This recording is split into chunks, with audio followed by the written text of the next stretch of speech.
Good evening and welcome to Gravel Trap Legends Monday nights. Trust me, I'm a pro and BMW M1 series.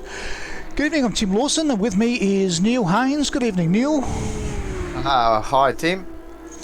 Very sunny here at Interlagos, isn't it? It is. This is round 3 of the M1 Trust Me, I'm a Pro series. We're going to take a quick look. The guys are just doing their last 10 minutes of qualifying. We'll quickly jump over and have a look at the leading board after 2 rounds. We bring that up. So we've got Darren running first with 120 points. He's been our standout driver this series, taking all 3 races. Obviously round 1 was a double event with 2 races around Monaco. Brett S is second on the leaderboard with 114 points, and DDF rounding out our top 3 with 111. But there's not much in it, and anything can happen on a track like this evening, Neil. Sure will. I think, what have we got? Over 7 kilometres of old style Interlagos. And I tell you what, these drivers are going to be working it hard. There's so much opposite lock going on. It's almost going out of fashion, Tim. Well, we've just pulled up the track map, Neil, so we can take a quick look at it. The facts are the track was created in 1940, Interlagos, Sao Paulo, at 7.96 kilometres or 4.94 miles for old school. This race is dated in the 29th of April 1979. This would have been the last year this track was used before it was decommissioned, as they declared that the track surface and the undulations of the track made it too unsafe to race upon. So the guys really do have their work cut out for them. So let's jump over now into qualifying. Yeah, currently we're just watching Dat Boy at the moment as he's coming up into Ferradura, I think it is. And there's plenty of lakes, as you were saying to me earlier. But, were they man-made, these lakes inside the circuit, or as you can see a lake there? Or yes, so the actual circuit is land which is divided from an old river.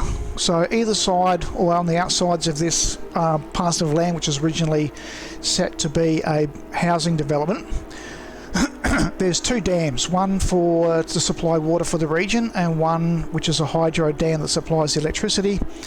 After the Great Depression, they didn't have the funds to complete the housing development, so the local mayor determined that it was a great opportunity to introduce the sport of motor racing, and in 1940 Interlagos was created.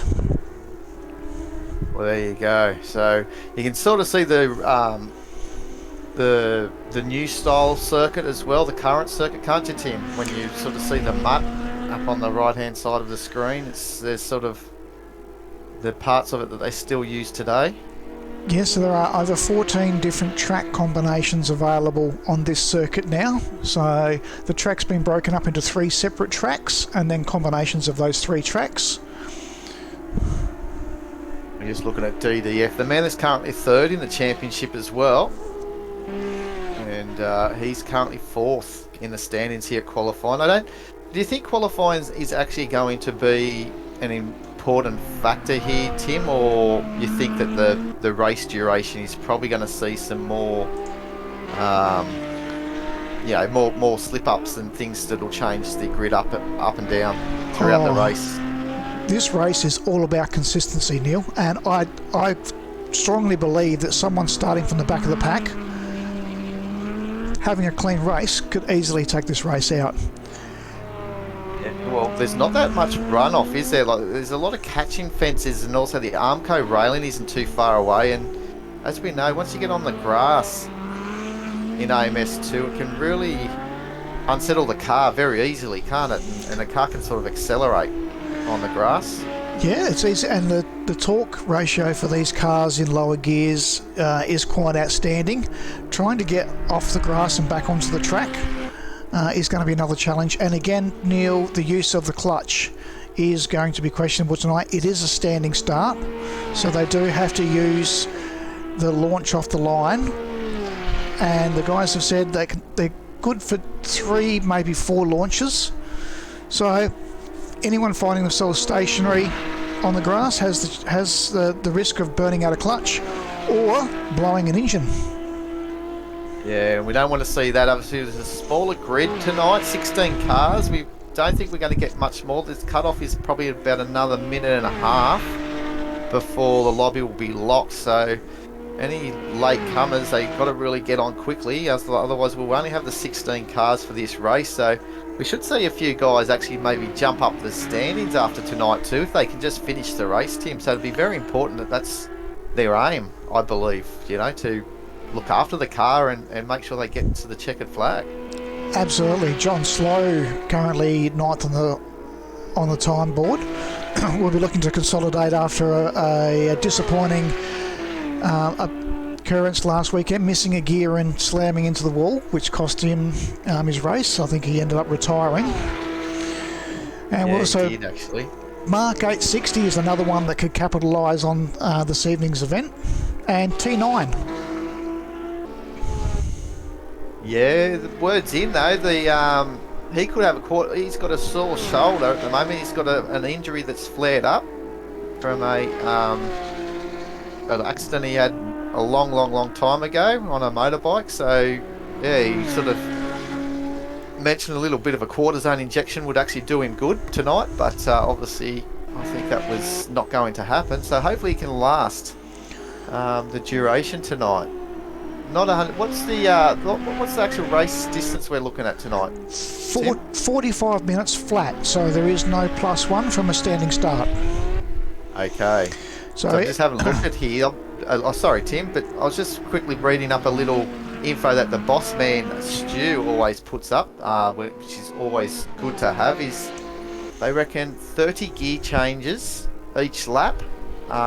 So they're going to be, you know, as we said, a lot of the guys in the shifting pattern, without using the paddles on the steering wheel, they're going to be absolutely knackered after these 45-minute race then. Well, just to give you an idea, Neil, I did do some laps last night to get myself familiar. Coming through here, which is Sargento, back down to 2nd, up to 3rd, short shift into 4th to settle the car. Getting a good run out here, you will come back into 3rd, then back up to 4th. Coming back around the horseshoe into the S's. We're now down to 2nd again. On and off the power through here. Grabbing 3rd. And you have to grab 4th or you'll redline 3rd, and again risk blind engine. Down to 2nd, 1st if you got traffic, again up to 3rd, again you'll have to grab 4th to prevent from redlining or burning out the engine. Hard on the brakes, back down to 2nd. Coming around Jacao, we believe it is, up into 3rd, grabbing 4th before the turn onto the start finish line, and then up into 5th. Allowing the top gear. Yep, allowing the car to drift out wide, grab the wall. And there was a short reprieve before coming into turn 1, which is back down to 3rd gear. Can grab 4th, and if you maintain the pace through turn 2 and 4th, you can do well. Oh, sorry, do you want me to keep on, Stu, as you go through the lap here? Might be finish the worthwhile. lap off. Hard on the brakes, down to 3rd gear. And again, if there's 2 or 3 cars in a train, you could be back to 2nd, depending on the gear ratios. Grabbing 3rd. Grabbing 4th. Hard on the brakes. 3rd, down to 2nd. This is going to be a catchy section through here, Neil. It's easy to run the car off the track there. And again, the corner gets tighter as you turn around. 2nd to 3rd, grabbing 4th. Again, redlining these cars is not a good idea. 3rd down to 2nd. They got short little sharp curves too, don't they? They're almost like a gutter. Yes, you don't want to get on the outside. It will drag the car out into the grass. Back down to Max Power third. got into out of the 3 minutes into a 2:58, so that's good to see Max Power in the Scooby Snacks car. And again, he's another driver that, having a consistent run this evening, he could easily have a top 10 finish. This evening will be out how the guys manage the car and how they can consistently keep it on the black stuff. But to give you an idea, we've just finished Sector 1 and we're now in Sector 2. As we mentioned, this is 7.5 kilometres worth of track.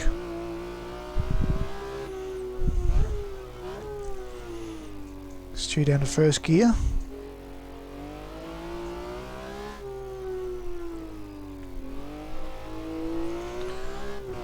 Power slide second, third, back down to second, first.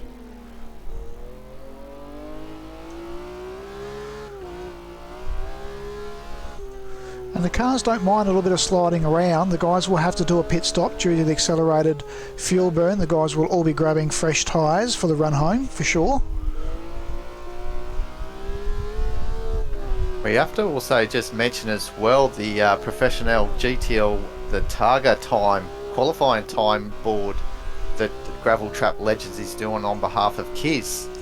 And basically it's the accumulation of all their qualifying times added together, and the lowest time will actually win the Targa award. So at the moment we've got DJM leading with a 4 minutes 30.886 for the combined times, obviously from Monaco and Bruno Aries. So we've and then Brett behind him with the 4:34. So DJM at pole tonight.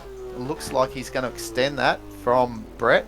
DDF wasn't too far from Brett either, so DDF may jump up into second position in that Targa time trial. So we may get that list up updated for next week's round and bring that graphic up so we can explain that a little bit more when we reach round 4 next week. But we're just finalising the final run here with the Bloody Nine and see what he can do.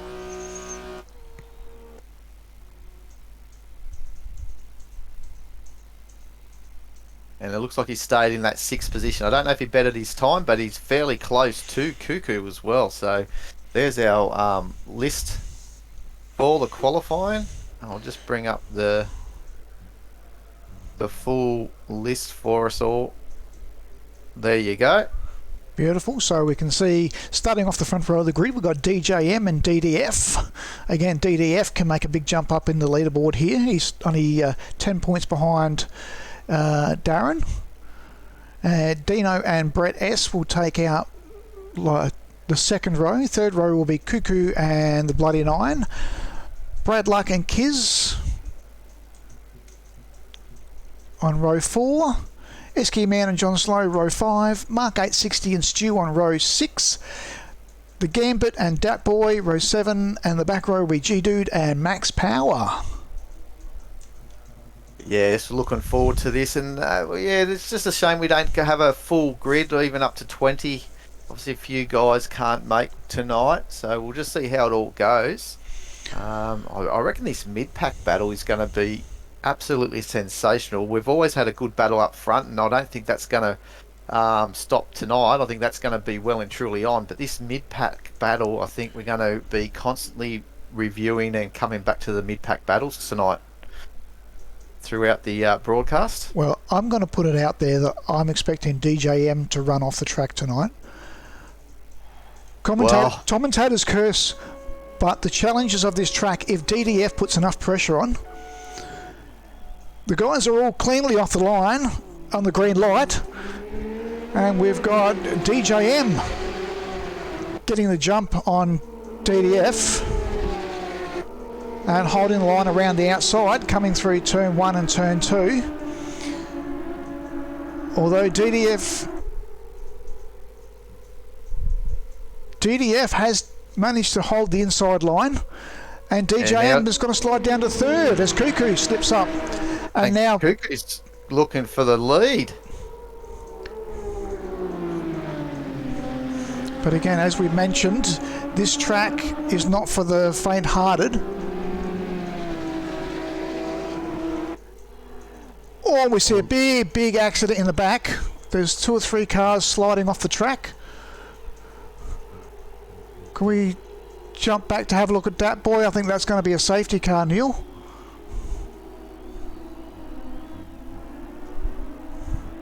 Oh yeah, there's also the Gambit's right up there, and it looks like there's a bit of a damage from the G-Dude. But up front, this DDF is still, look like they're still going at it. Cuckoo's going hard. So there's been no call of a safety car at this stage by the looks of that. Cuckoo slides up the inside. Can we bring the track map up, please, Neil, so we can establish where we might be on track?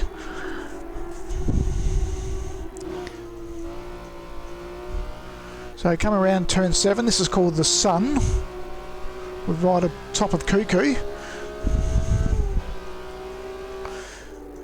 Coming down into turn 8, known as Sargento.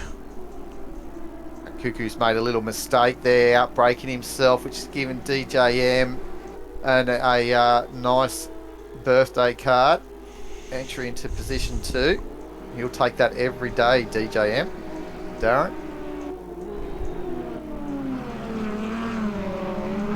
And these tyres are true spec as per 1979. There were no tyre warmers, there were no ABS or assisted braking. So by the end of this lap, the cars will be up to temperature, the brakes will be up to temp, the tyres will be up to temp. And the guys will have an understanding of how far they can push their cars. We look in the battle between T9 and Kiz now.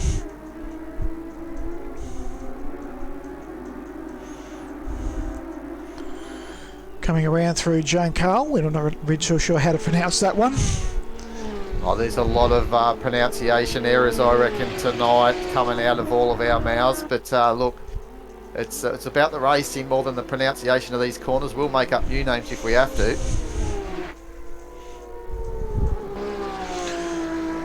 As DDF is obviously enjoying this fresh air and make the most of it if he can.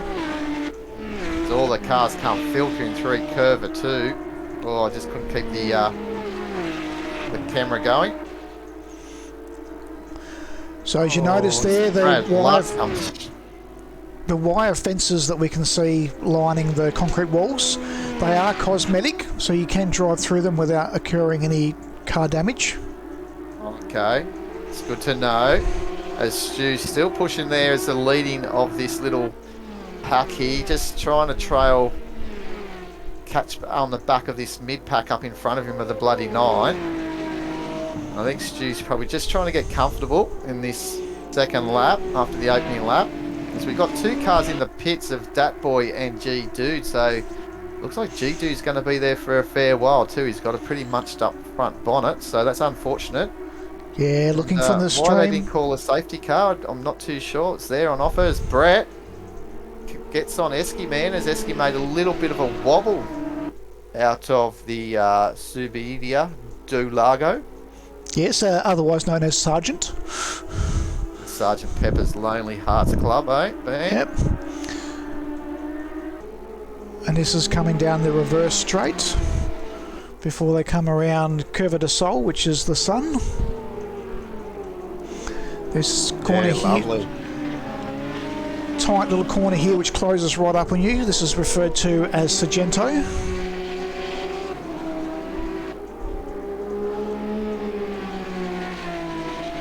And Brett's looking very racy, actually, I must say. He doesn't want to be camped up here in position 4 for too long. He wants to try and make this move, I believe, on Cuckoo early.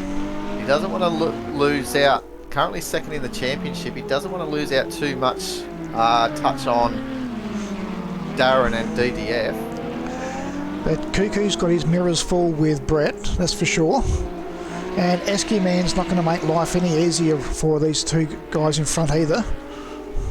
That was the battle that they had at Bruno Aries last week, Tim, with Cuckoo ended up getting the better. Coming through, we said how nice he is on the car and he's conservative, and he just ready to pounce at the end and ended up getting third, I think it was, last week. Yep, stole third on the last corner.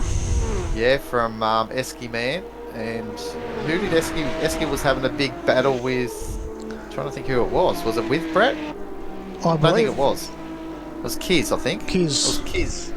Yeah, it was a Robocop car. That was it, Yep. if we can remember. So that was a sensational battle that they had all race long. So we'll see if they can join that forces again tonight. But at this stage, this mid-pack battle with Cuckoo and Brett Esky Man looks like it's going to be a good one.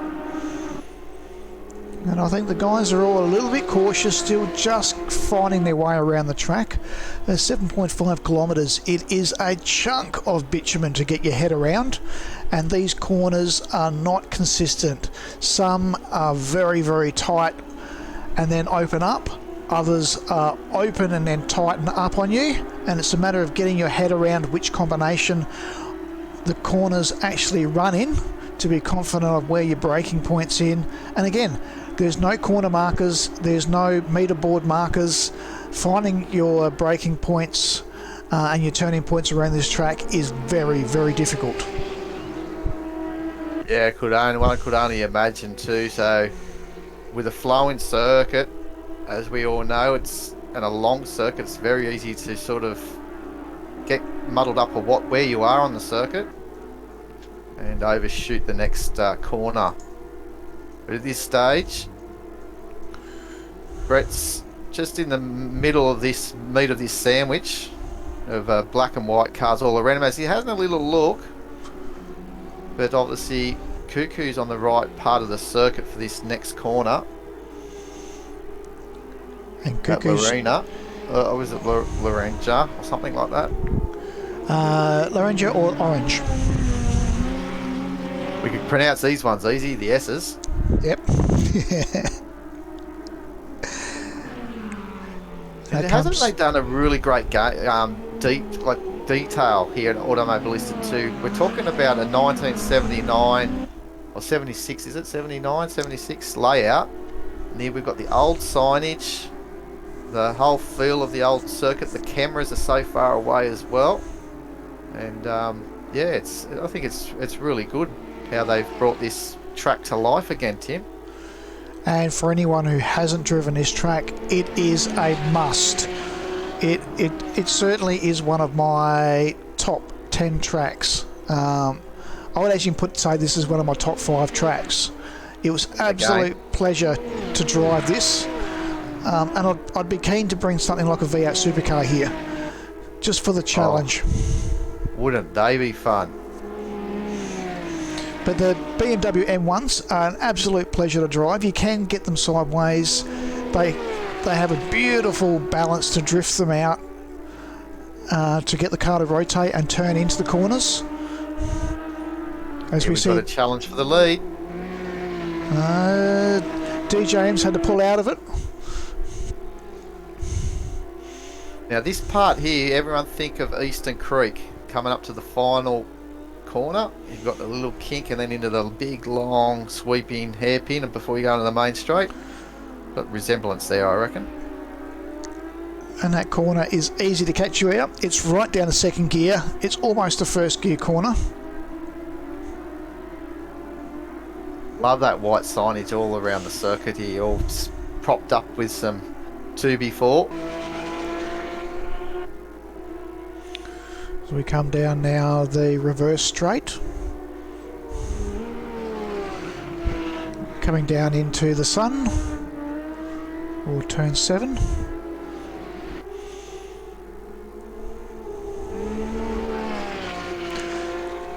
And DDF is looking very comfortable in the car this evening. He sure is. And just to remind any of the viewers, maybe not too wondering That's why... Commentator's curse there as he brakes deep. Yeah, brakes deep, but still got a control of the cars. They're all... You might take resemblance of some of these cars from some classic movies from the 80s and 90s. So the team of Gravel Trap legends have all put their designing skills together and brought out some great liveries. We'll go through a few later on. as we're in lap 4. What's the predicted laps though? When we're looking at about 2 minute 45, 2 minute 50 a lap. Three minutes a lap, so 14, 15 laps. Good evening, Gunner. Gunner wasn't able to join the event this evening, but he's joined in the chat for watch the stream. Nice one. Can be our eyes and ears if he sees anything that we may need to switch over. But we've actually lost a car at the moment, and it looks like it's unfortunately Parked up in the pits. Scooby Snacks car of Mad Max, of Max Power. Unfortunately, we haven't seen Max in an incident, so he must have done something all by himself. And Colonel Lloyd's jumped on, said good evening to everybody. Mr. Lloyd. Let's have a look at Mark here in the Mad Max car. Going hard, actually half a second up on his best time there that previous lap. So is he going to slowly pull away? See, the bloody 9 has actually made a mistake back in 9th position. So, because he's Stu's actually making inroads on the bloody 9. He was a bit further away earlier in the race. So we're looking for a pit stop in this race. The fuel had accelerated by 2. So I'm assuming that the full tank won't last the full 45 minutes around here. no, it's 120 or 130 litre tank, and there's 145 litres required for the race. So they'll be required to take on a minimum 20 litres. Yes, okay. They're interested in when they actually decide to take that stop, if we're going to see some undercuts. So, you know, they might not run it all the way down near empty and have a splash and dash. They might choose to maybe pit with maybe 20 minutes to go and just put that extra fuel in and then carry on. I'm not too sure how these cars handle with an empty fuel tank, or if they've got a nice little sweet spot with a mid fuel level. I do have to say that they do get quite light on the rear end with low fuel. No, it could be an option that some of these guys may pit anyway from within the next 2 minutes to the 20-minute mark remaining of the race. So we'll keep an eye on that. I'm thinking the overcut here, Neil. Tyre life. So they will be changing tyres. They will be changing tyres. And if you can run down to the last 15 minutes, or run for another 15, so run a full 30 minutes, a splash and dash, a fresh set of tyres for the last 4 to 5 laps of the race, that could be a game changer. So here we got the bloody 9 again latching on to Mark 860. So one would assume that the bloody 9 has actually made a mistake somewhere, because he's pulled away from Stu once again. So it looks like he's on the recovery drive at the moment. But he's almost on the back of Mark 8.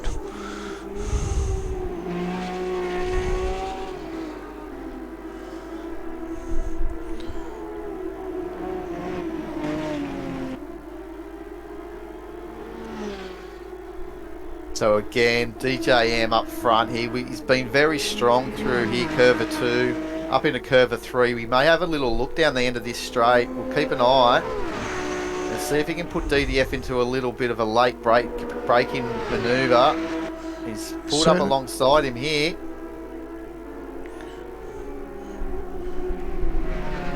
Has he overcooked it? DDF done He's overcooked it. crisscross. The over and under, well done. Great driving by these two guys up out front. Now the guys have all made comment that there is very little slipstream with these cars, and also there's very little aero wash, so they can run side by side and nose to tail without upsetting how the car handles. Yeah, right. So we'll just have a look at the bloody 9 and see if he's going to make a move on Mark fairly shortly. Looks like it's fairly tough to try and make a move in this inside part of the circuit, to be honest. I think when they start getting that top end speed and flows around, they can get a better move, as I think curve 3 is probably the spot down after the big long straight. And again, Neil, trying to find your braking markers, be confident to actually push the car down inside and get the car to stop. So we've got John Slow in a lot of trouble here. And he's dropping places at a rate of knots. So there's something wrong with John Slow's car. It doesn't look like there's damage. So this could be what you were saying, alluding to at the start of the race, Tim, where some of the clutches or transmission, the engine even, may be struggling in this car of John's. Or the brain fade and forgetting to fill the tank up with fuel. Yeah, well, we have seen that happen. Quite a few things as the Gambit is coming out of the pits. So Neil, I think they said that it was a 3 litres per minute burn, so almost 9 litres a lap. Our fuel hungry BMWs.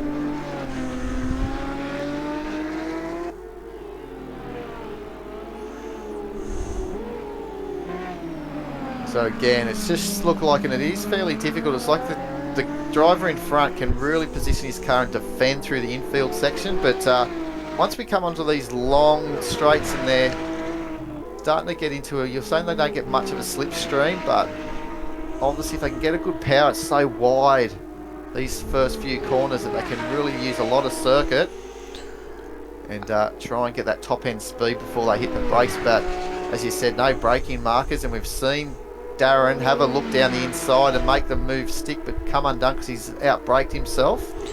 And DDF has been able to do the undercut we saw the previous lap. The difference here too, Neil, could be the gearing ratio.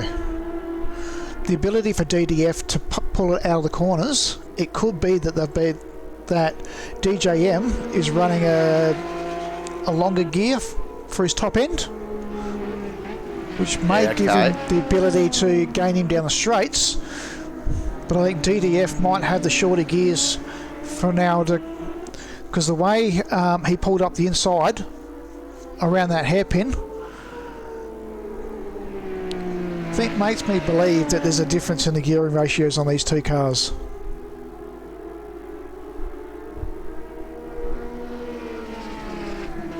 Most definitely is the turn 9, the bloody 9 I should say. I keep thinking about the turn 9 for some reason when I see T9 come up, but looks like he's still struggling to try and get through Mark, which is good to see Mark actually up into 7th. He's had some bit of bad luck in the first few rounds, so lingering at the moment. I'm just trying to have a look to see where he was in the championship. 12th at the moment in the championship, so this is going to do him really good in the chase. But he's getting under pressure here. Looks like the bloody 9's got the inside for this long right-hander, Curva du Sol.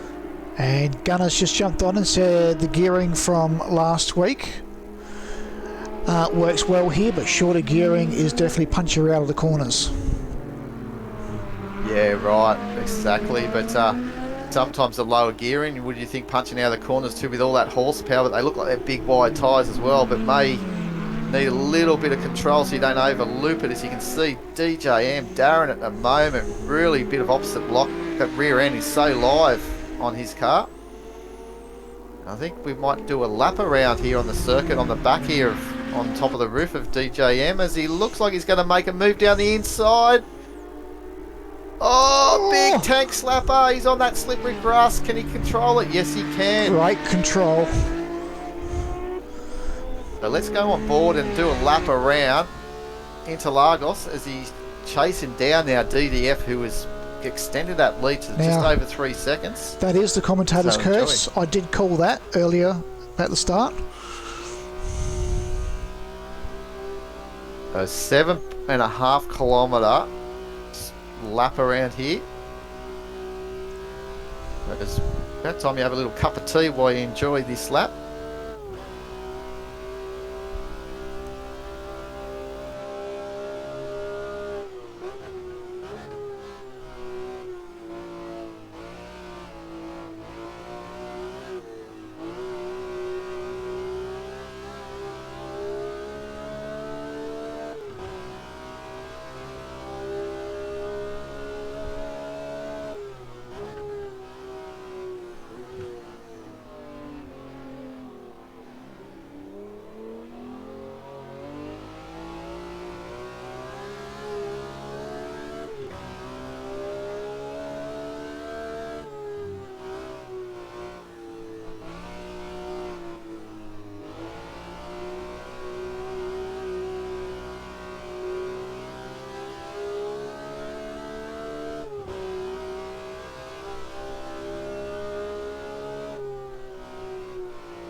Big moment on board with Darren.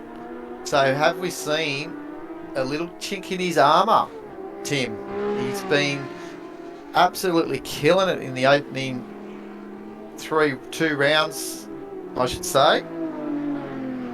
Clean sweep in the board, but that was the first big mistake that we have seen from DJ. Now, has that caused him some damage, and will we see Brett now take this advantage? Still a long way to go in the race. We're just getting close to the halfway mark. Yes, I'm just watching the timing here. Looks like DJ is still managing to hold with DDF.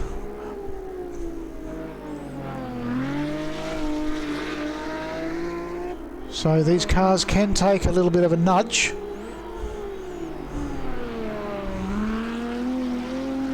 And the question is whether he's going to have to do repairs. Yeah, it just may be cosmetic on the outside. So here we go. We've got the old Blue Brothers car of Cuckoo. I love the message there at the back of the car. If you can pick it up when we've got the back part of the car, that he's on a mission from God. The little dots with Stu at the end.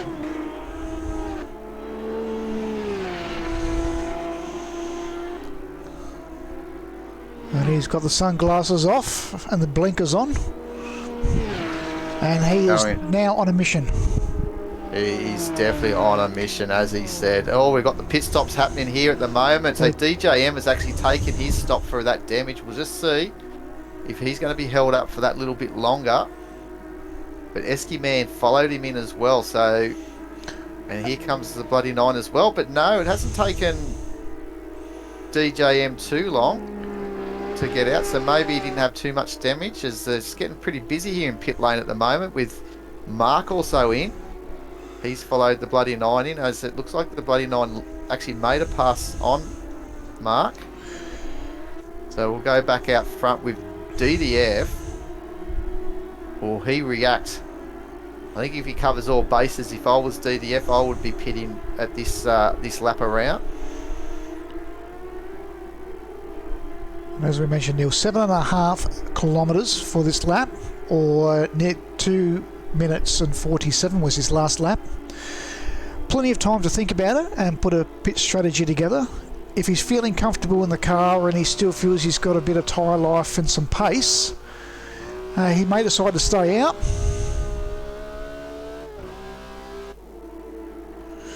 We'll just see whether his car's starting to show a little bit of attitude. Because that may have been the problem that we saw with DJM. Pushing the car, he may have exhausted the tyre life, trying to run down DDF.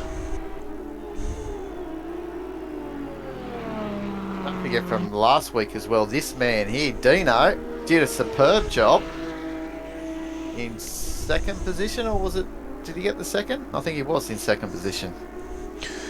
I believe he did, yes. Car looking a little worse for wear this evening though.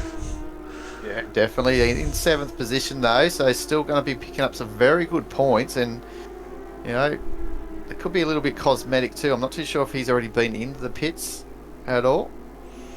I wouldn't think he has though, but looking at the time he's got at the moment. No, I believe Behind the leader.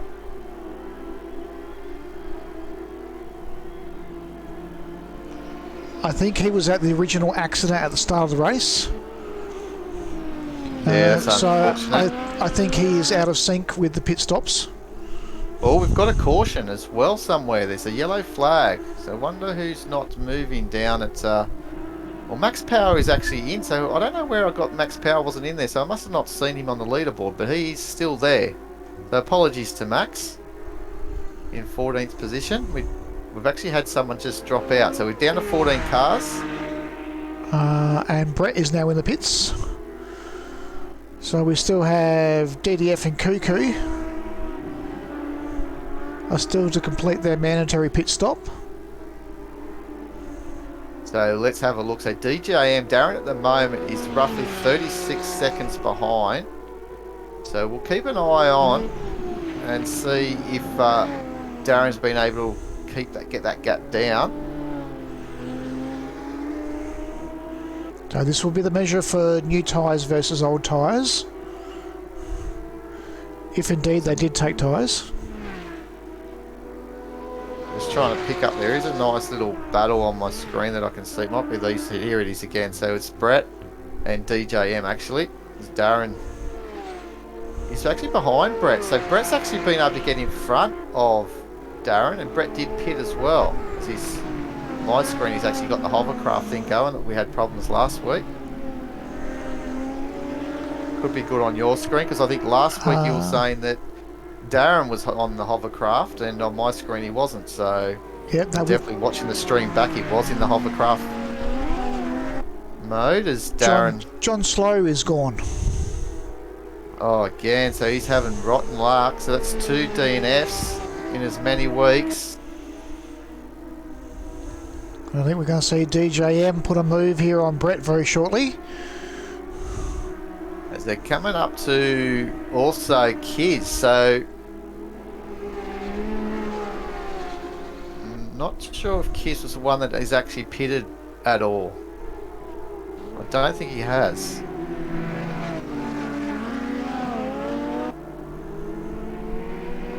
Or if he has, he might have just done fuel and no tyres, whereas these two did tyres.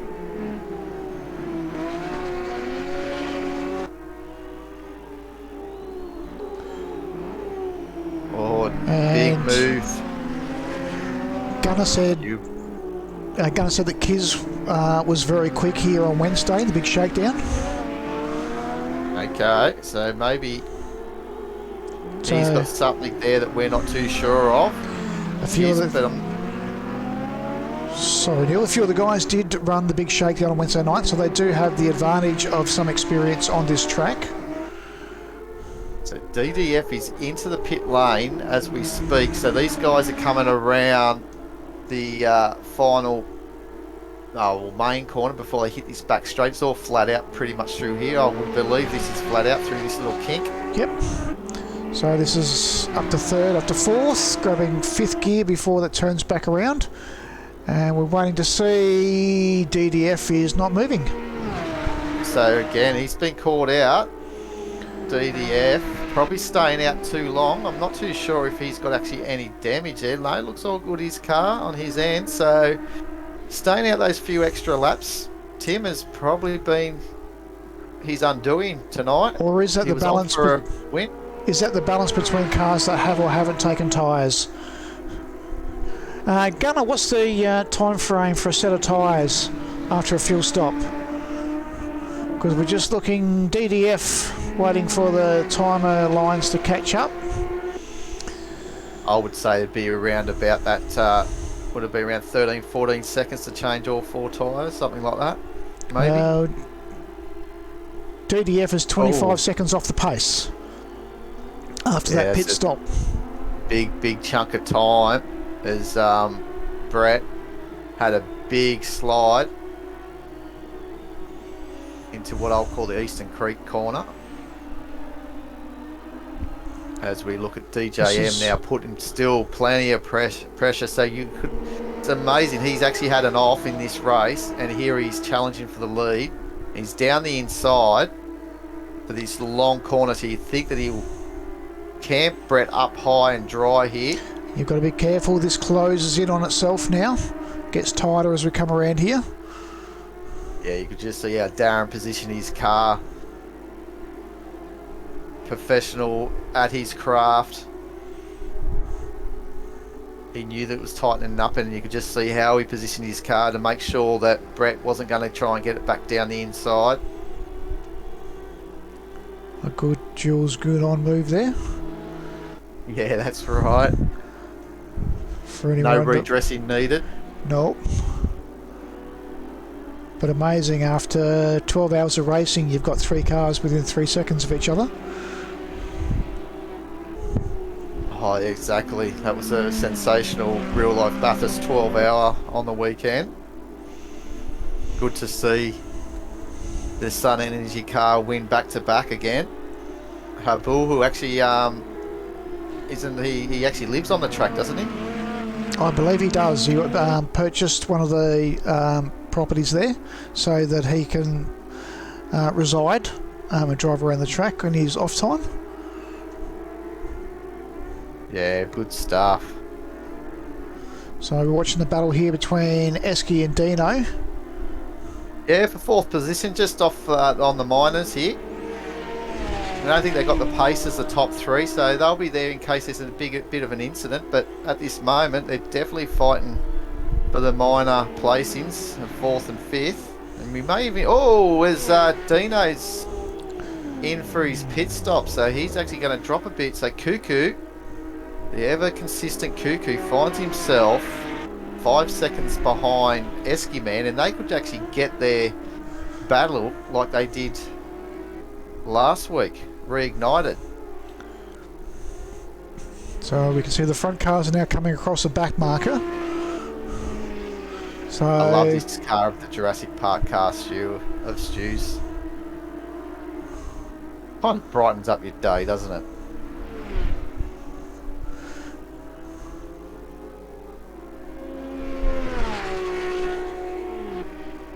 And Stu needs to be careful here. He's got Mark 860 just knocking on the back door. Well, yeah, and we know Mark's got some pace this weekend. And He's loving this big open circuit. Dino out of the pits now. He's only a couple of seconds off the back too. So there's no resting for these guys with 12 minutes to go. Well, we always said it was just going to be a race of attrition, and also this mid-pack battle. They just keep coming at Stu at the moment. DJM's made a bit of an error. Brett has slipped up into the lead now. He's got half a second on DJM. Yeah, so can Brett keep this together now and make this his race? We really want to see some challenges. As much as we've seen a masterclass from Darren and the opening part of this championship, we want this to go down to the wire, and we just need to have some of these drivers keep their elbows out. So if Brett can do that, it'll really liven up this championship. With him only actually 6 points off the championship lead from Darren, it will really spice things up.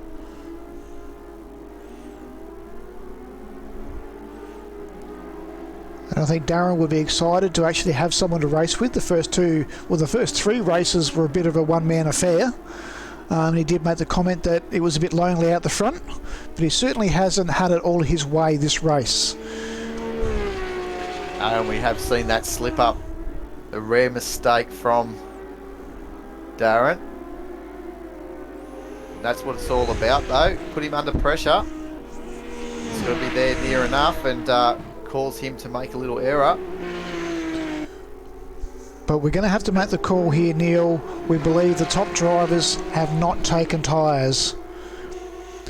DDF has been the pace setter all the way through, and now sits 23 seconds off the front of the pack after his pit stop.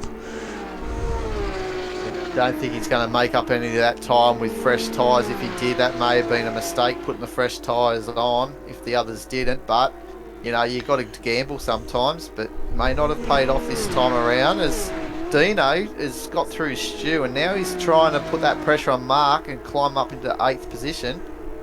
And he's one that may find himself trying to catch 7th of the bloody 9 if he can get through early on Mark.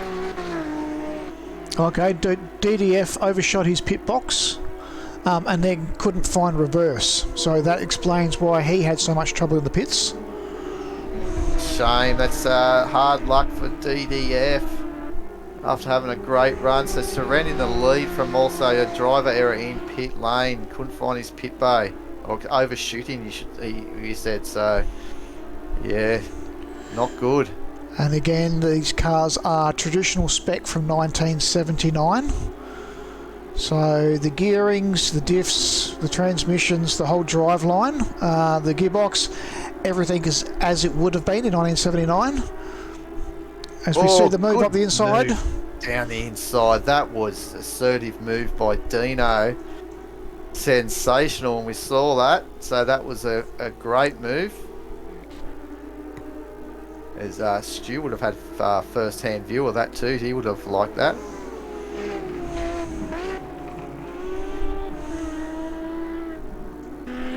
Let's have a look. So DDF is actually 2 seconds faster on Cuckoo, so there's a good chance that he will start getting these positions, and he may even get up as far as 4th. One would hope, maybe.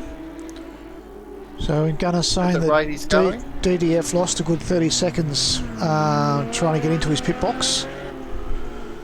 So he'll be driving angry, that's for sure. He'll have the red eyes going. Yeah, you've got to be careful you don't reverse too much in this game in pit bay. We have seen drivers, I think Dado was one that got disqualified in one of the races, reversing in pit lane. I think it was when we did the Group C cars, a special event before we started the series here with Gravel Trap Legends for 2023.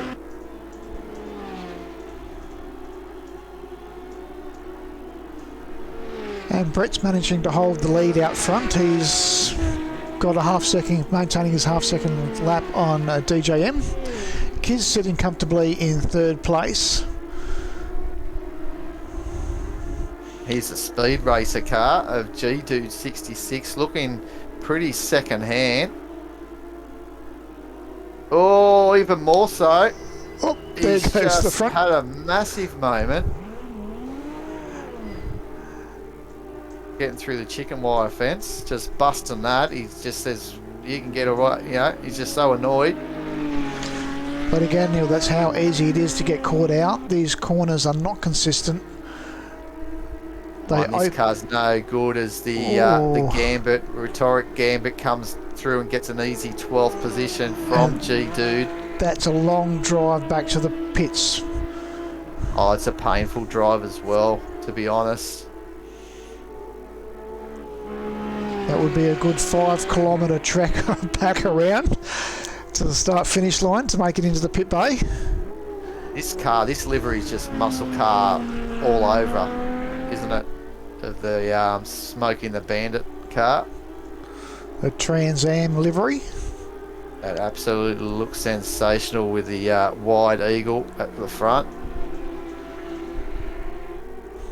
And as kids, we all thought that was the coolest car out there. Everyone had that in their Matchbox collection. There's my next door neighbour. She had a Eureka kit car, and it was done out in the Trans Am livery. Yeah, nice one. Very good. We thought we were pretty cool living next door.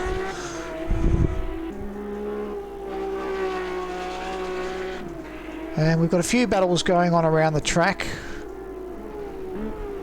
But Brett's still holding on to the lead over DJM.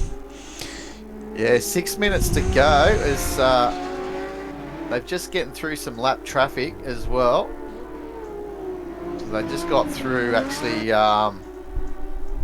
G-Dude, who's struggling to get back to pit lane from that massive tank slapper that we saw. Lost the front bump over his car. Be lucky to be able to see out of that too. He's done well though. He's had to come all the way around from sector 1 to make it all the way around. Yeah, Gunners, that would not be pleasant, would it? Gunners jumped in and said John Slow burnt out his clutch recovering from a spin. Well, that's where we saw him actually. Remember, we did see him actually. Oh, DJM into the pits. So this is, he's actually getting some tyres. So that's put Esky Man through. Kiz is through. Where's Cuckoo? Cuckoo and DDF is now well and truly in this battle again. Where is DGM? He's back on the circuit. There's DDF climbs up on the back of Cuckoo. We're just under 5 minutes. This race has just turned upside down on its head. Brett's just been given a free ticket all the way to the end, I'd say. But the battle for now for second is well and truly on, or third, one would say. I think Kiz may have second in his hand. Yeah, 4 second lead. You would think that Kiz keeps it on the black stuff. He's fairly safe, but DDF is now going to have the red eyes on, and he's going to be on the hunt. Tell you what, Brett will be wanting Cuckoo just to keep. Oh, not DDF. Actually, no, Esky Man. Sorry, to keep DGAM at bay, and that would maybe give Brett the change of the championship. lead. If Esky Man can keep DJM in 4th position, as we're looking at Cuckoo and DDF fight it out. DDF a little bit faster that previous lap. And we'll go on to Esky Man because he's going to have his hands full, his rearview mirror full of DJM of Darren's Mobile very shortly. Now, one car that I tell you I've really missed out on is the Partridge family car. I forget who was actually driving that back in the time. Was it Dat Boy or? Dat Boy, I believe it was, yes. Yeah, we haven't seen him for a couple of rounds since Monaco. We didn't see him last week and obviously not this week. So hopefully we can see him for round 4 and see that's a Partridge family car out on track. Well, Neil, we've got to make point here. 2:45.9, I believe, is our fastest lap of the race. Currently our pole sitter Brett on his last lap. Nice one from Brett. And Gunner's just jumped in and said that Esky's going to struggle on old tyres. Well, he's doing a good job at this stage at the moment. He's keeping DJM's Darren got at bay. Fresh set of rubber.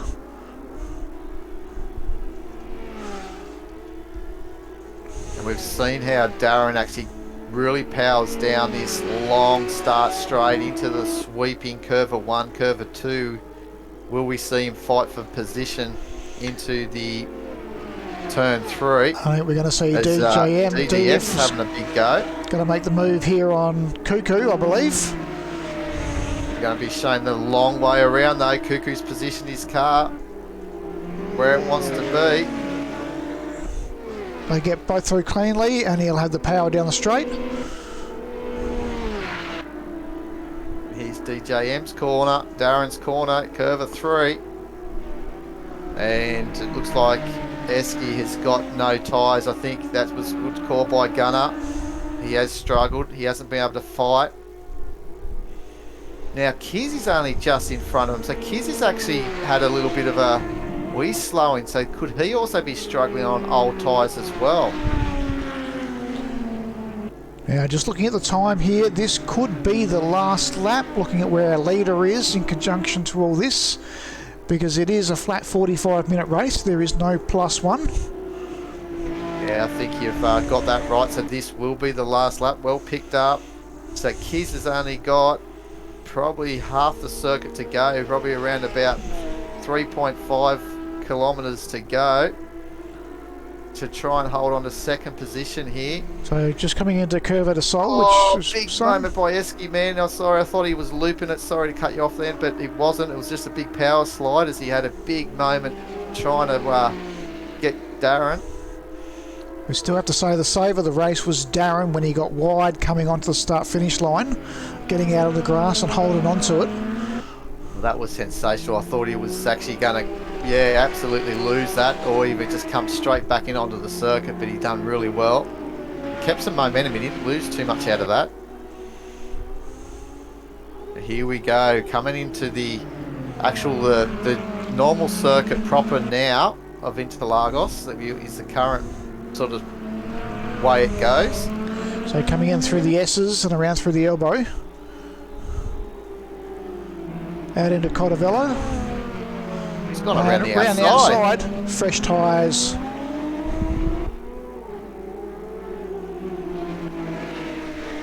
Look out for Esky Man as well. He's wanting to get this final spot if he can, as race has been completed. And DDF just sitting off the back of this. We apologise to Brett not picking him up crossing the start-finish line, but this battle...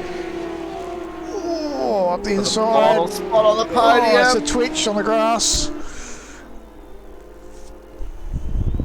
And it will go DJM on 2nd, Kiz in 3rd, Esky Man in 4th, DDF with a great comeback drive in 5th, Cuckoo dropped a little bit, but one would say that maybe it was just because he was on those old tyres as well. 29 comes home in 7th position. He had a few little mishaps through the race. I think everyone had a little bit of problems throughout the race. It's Dino in 8th, so well done to him as Mark comes home in 9th. I would have to say the driver of the day would go to DDF. Losing 30 minutes in the pits and only coming 14 or 15 seconds behind when they crossed the line. Yeah, I think Brett did a very good job as well, to be honest. So I wouldn't take too much away from Brett. He was put that pressure on all race to DJM.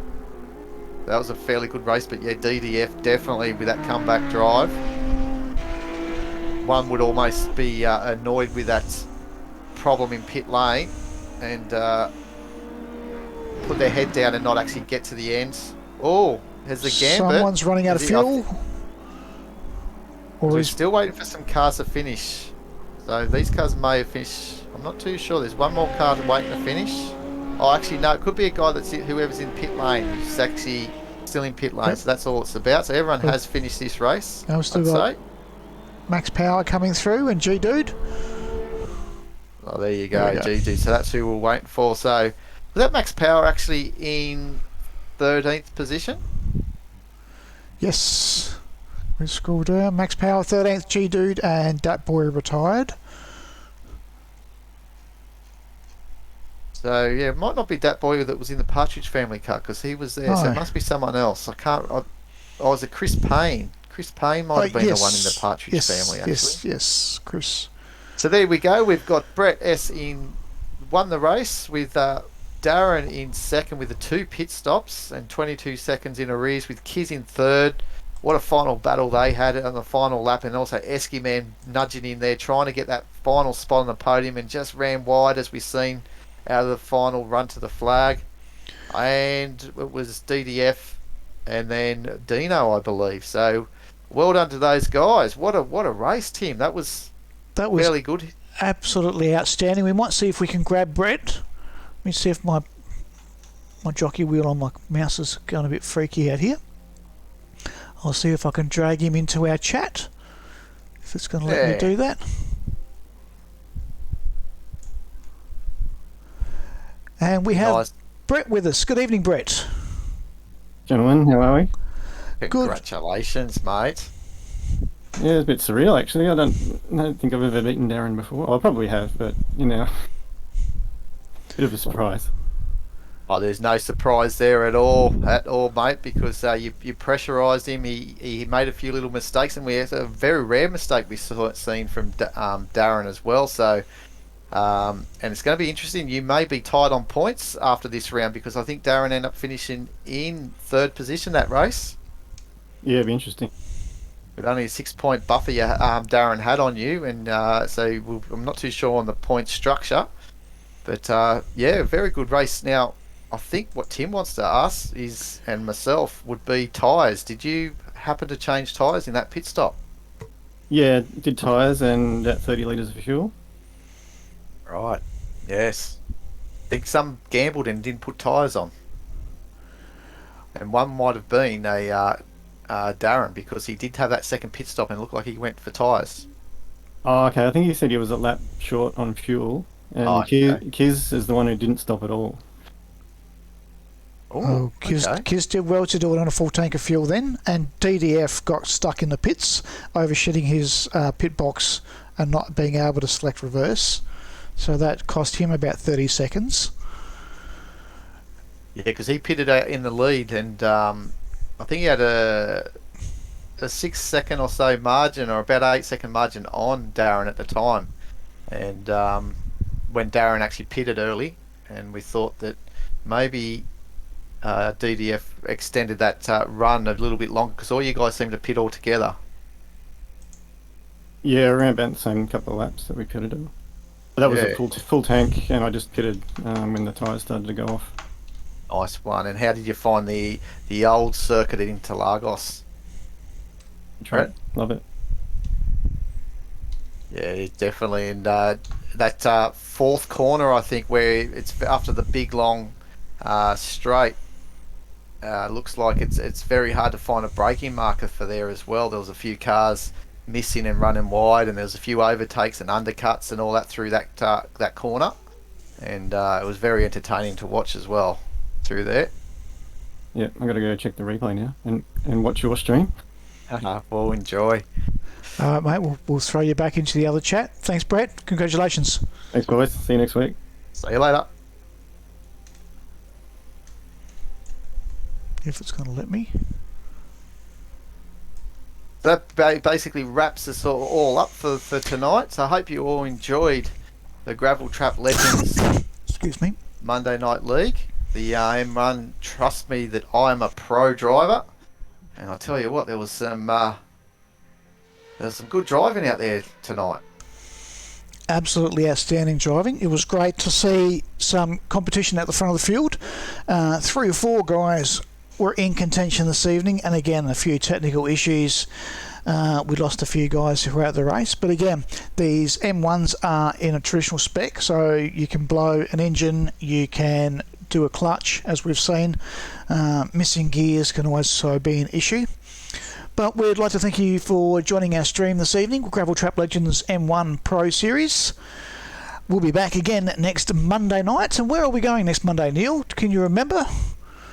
Oh, mate, you put me on the spot right there, right now. But I'm trying to find. I'm just having and it looks like we are going to be at Jerez, 88 at Spain. So that's an absolutely sensational track. These cars will be so much fun around there at Jerez. So 45 minutes. So yeah, and then we'll have Hockenheim for round 5, and the final round is at Donington National. So we've got 3 more rounds to go, and a lot more action and a lot more championship changes for the next 3 weeks. And 3 more challenging circuits, Neil. No easy driving in these cars. They are a handful to keep them in a straight line and to keep them on the black stuff. Definitely. But thank you for watching our stream. From me, it's good night. And cheerio from Neil. See you guys.